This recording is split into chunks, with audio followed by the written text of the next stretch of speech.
morning guys! So andito tayo ngayon, may event si Cassidy sa school. So samahan natin siya, masasayaw uli siya, ang batang kiti-kiti. So yun, paparada sila tapos sasayaw ng nutrition month ata ngayon. Ayan sila, sumama yung dalawang mag-ina. So yun, konting tulog pero lavern lang. Mabait naman ang aking bossing, pinayagan ako mag-slide ship para umaten kay Daddy Duties. Bye! Abangan yung sayaw ni Cassidy. Bye-bye!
So guys, yun lang pala yung parada ni Cassidy. Akala ko pa naman paparada sa labas ng kalsada, sinamahan ko pa, pero nagpasama talaga siya. Bumalik tayo uli sa sa kotse kasi si Boy Walwal, si Simon, nagtantrums, naiinitan. So syempre, hindi sanay mainitan si Pogi dahil lagi chok-chak sa bahay. So yun, dito muna tayo, papalamig muna tayo. Ayan kahit wala na tayong gas, kawawa naman tayo, taas na ng gas.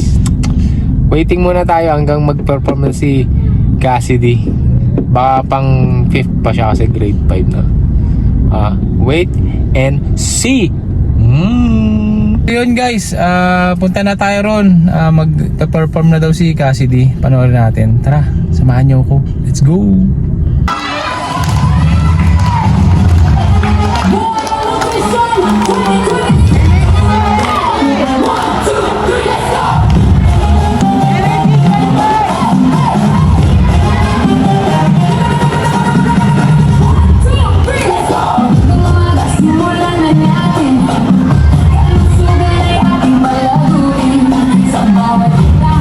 Pag-asang dala, masistensyon, pagkain ba?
So yun guys, tapos na. Makakauwi na tayo. Antok na ako. Kaya si Cassidy ang batang kiti-kiti magsayaw. Tapos, So yun, galing magsayaw. Manang-mana sa akin, lalo na pag gumiling. Sobra naman talaga yung nabigay pag gumiling. So yun. Bye-bye guys, sa susunod na video natin. Tulog tayo, antok na ako. Baka mag-gym tayo pag nagising tayo ng maga. Hanggang sa muli, paalam! Zinghoot!